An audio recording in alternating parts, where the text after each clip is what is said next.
waganidde ddala ebintu byogenda omunyegenyege. Nyegenyege sinagana kugenda. We only live once. Kati kuwoza toyagala genda kunyumirwa. Nidde gwe bweyagala okugenda genda mu nyegenyege. Atagala genda nzekka. Ate ogenda nange bulijjo. Gwe oyinza okukuumakuuma abaana baleeyo. Ate abalala aba tebasobola kukuuma. Ate ani gwe mba ngenda naye wataba. Ate nze nina abantu b'emaanyi. Kale lula tuligenda mu nyegenyege. Kulinda omwaka ogujja? Oba omwaka ogujja. Kakati olunaku olwaleero Carol Nansongo yakoze press conference. Yabeera yagikoze? Yakoze press conference jjukira nti alina ekivulu on the 6th of December. Chimuwuuba. She was there crying. Oh my God. Kati nga akaabira ki? Nga yeebaza abantu abamubeereddewo.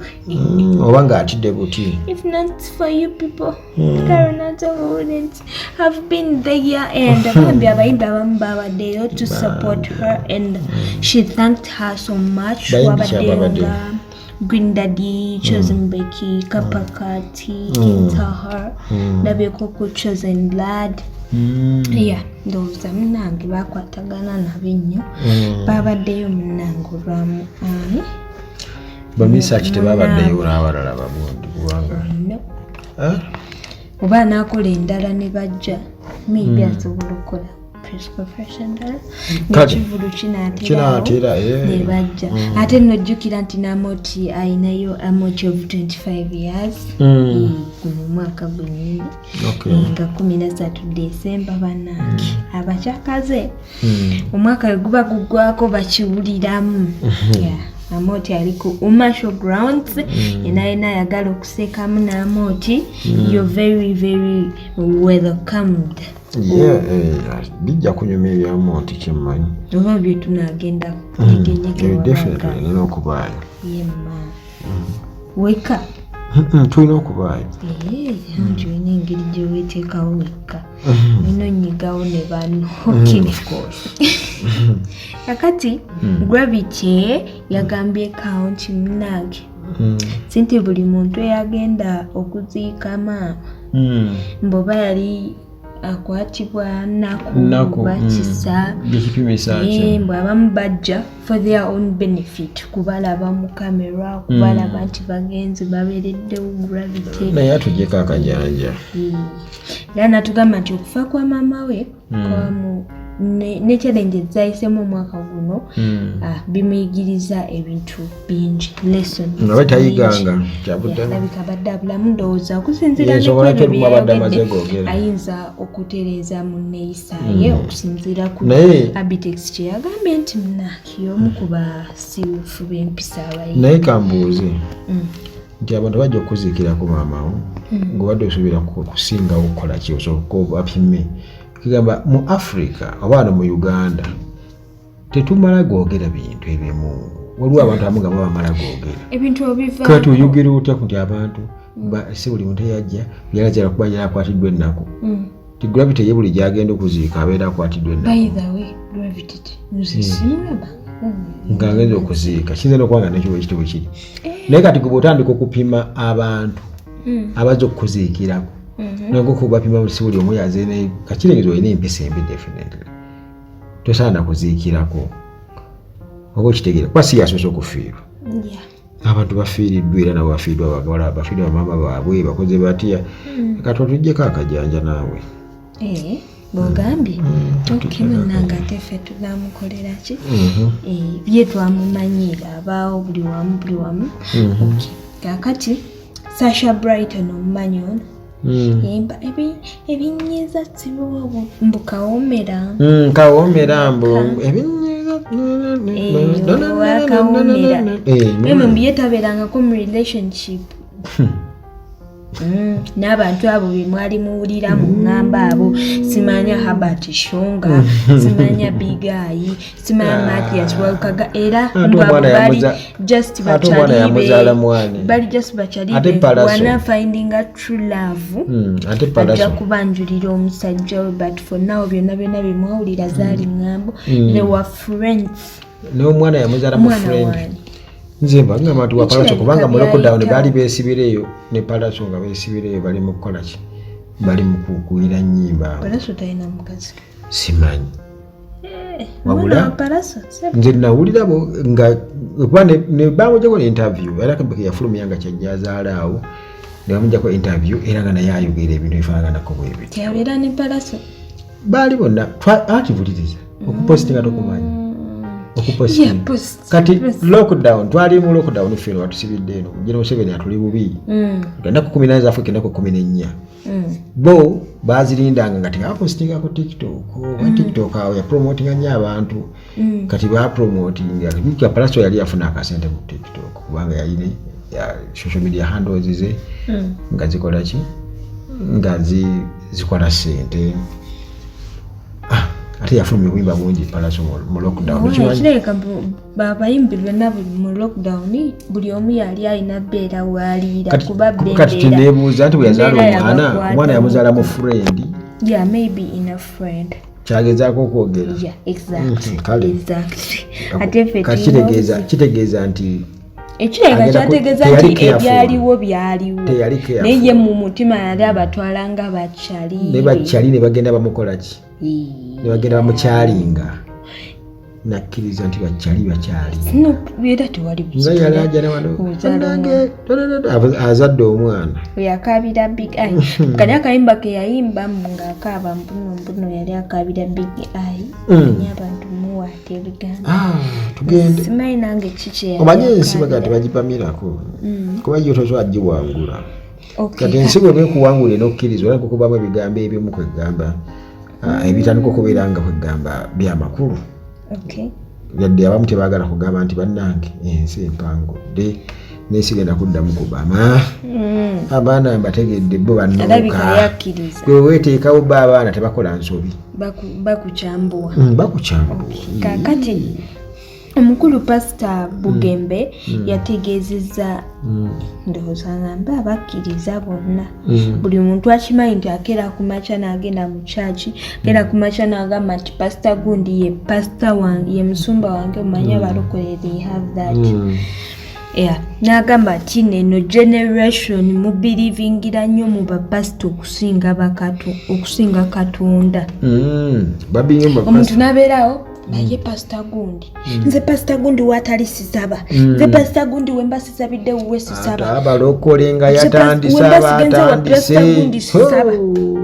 abalokole balina ekintu ekyo newava asobola nga abeera wano nasenguka oba yazimba eyo wanawa naye nga teye tekimugana girinnya mpaka wano naye ng'ayise ku kyaki 15 nga naye anti kyekyo kyenagamba juzi nti ekizibu ekiri ku ddiini y'abalokole kwe kuba nti nno omuntu bw'aba yeeno okubadde abeera asabye naye nga tasabidde wa pasita gundi tebamubala nga asabye era bali gye yava bamubala nga ki ng'atasaba bayido era nabo we bamusisinkana bamugamba tokyasaba wagenda tulabeerawo empalana nyingi nnyo mu bapasitors tulaba nga pasita Senyonga akala katabuli by the way n'abantu baba bakimanyi nti abo beewagundi n'empalana we ziva nti omuntu endiga zeeri ziba zeeri n'ezeeno ziba zeeno kati ekizibu ekyo era pasita agamba osanga omuntu ng'apositinga nnyo pasita we tiyalina n'omuntu gw'amanyi ng'alina ekifaananyi kya pasita we wano ku buliri saidi y'obuliri naye alowooza nti ekifaananyi kimukipinga seefu asobola nga bino bye basabira abantu yagenda kembuuza musajja oba mukazi I don't know he said alina gw'amanyi omuntu ku buliri yali badde agabwa kiri mu ddiiro lye fasana yatuleese bubi tatunyonyodde ku mazina ge yakazina wano mugundi mu show ya lutalo yali badde anyonyola ekintu ekyo kuba kati ali under investigation tugende oba wabakyo oyagala ebintu tugende mbu osobola osanga n'omukyala nga tapositingangako ku bbawe ku status naye nga pasita we tava ku status kumuwana tebayita akatinko sikugoba tigenda opasitiriza eri yabagambye munnange bapasita si bwe baddamu essaala zammwe Mukama Katonda kati basabe Katonda ekifaananyi Katonda bamupostingi batamupostinge Jesus ate era ng'ekyo nakigamba teri alina bifaananyi byabo kitegeeza gwesaba teeka omusalaba teekako omwezi emunyenye oteekeko Jesus katate Jesus gwesaba busabi toleeta kifaananyi toleeta what and what just pray kozi omanyi gwosaba ye yakutonda okitegeera banze nagamba ebifaananyi byabana abantu abazanya ogenda tereka ekifaananyi ewaka naye nga kya muntu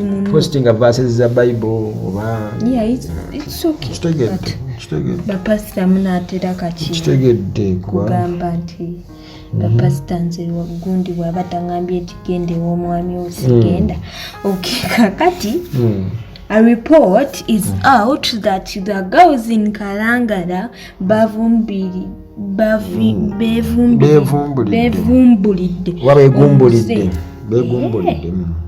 omuze gw'okukozesa panado n'amata okupreventinga pregnancy. So that's a new experience. Panado n'amata bikola bitya? Omira panadazo omira panadozo n'onywa n'amata agabuguma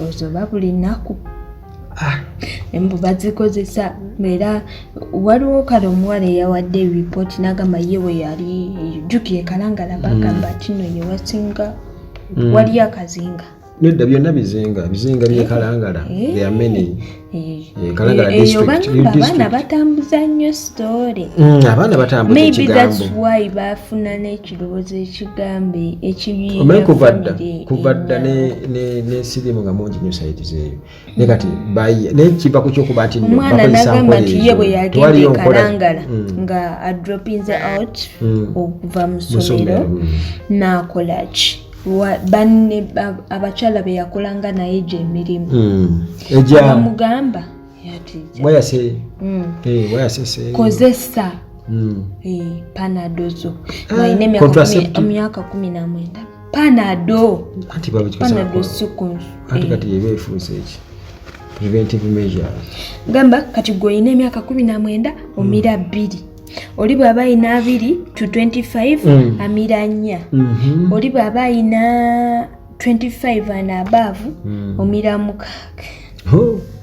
kitegeeza nti gy'okoma obukulu n'okuba nti wakuba naye tekimanyi panado kati olwo bw'ofuuka omukalaata omira mmeka kapsikaketi konna ndowooza batuuka kuba waliwo abalemerako yadde ekite ekitava ku gonti ku ssenge girifuuka wankindo naye ndi abalemerako nayingira emyaka 7 ng'akyalemeddeko ng'akyacunda akaboozi kati amira kasaketi okusinziira ku Dr. Michael Suna agamba ekisookerwako panado oyo talina kyawonya just a pain kati batuwa wati sedative pain killer like kati gwe lwaki okkiriza mbu panado asobola okukola ki okupreventinga pregnancy abamukozesa abasobako ne batezifuna oba kyemmanyi panado ate oba ina side effects obanga wadde omukozesa era n'agamba nti oba omukozese jjukira kugenda mu ddwaliro of course doctor agenda prescribinga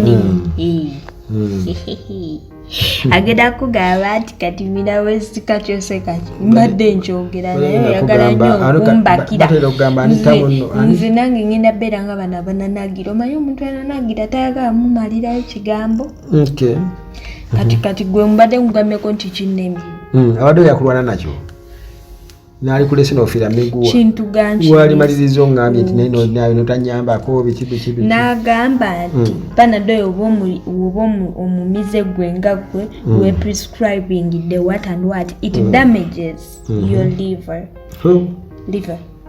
ekiwumba kyo by the way doctor ekiyumba kyaffe kiringa buli obwengo oba ekyente oba ekyembuzi oba ekyendige ekyo kiringa wakyandige bwenkoko naye waliwo dokita bayirawe ku nsonga eyo dokita ntira omulanga wano ku Uganda Tragi abantu bangi bafunye kyebayita obuweerero era bw'oyogera nabo bakakasa nti dokita oba ekibomba ajanjaba ekibomba ajanjaba nekyenkuka kijanjaba ajanjaba kidney ensigo najjanjaba pressure sukaali najjanjaba prostate enlargement ne prostate cancer kiyita stage kikwali then abaina complications mu byenda n'ebirala dokita waali era ajanjaba n'obwongo simanyi oba bwenza abujjanjaba naye ate endwadde z'engonga nga balwala engonga ayinza okuba alina libido n'ekendeerako ali abantu abamu nga yabeerayo yanyuugama bannange buli kaseera kati simanyi nja kutwogerako naye bayiramu mbuuzi nti osobola okuwonya engonga naye nzowooza libido eyawaggulu is no problem eya wansi yeyina problem era bwe kiri naye bwesukka ng'engonga era efuuse problem teyinaawo speedi gabamuteekako mustaara wabula bannange wawulire ekyamalala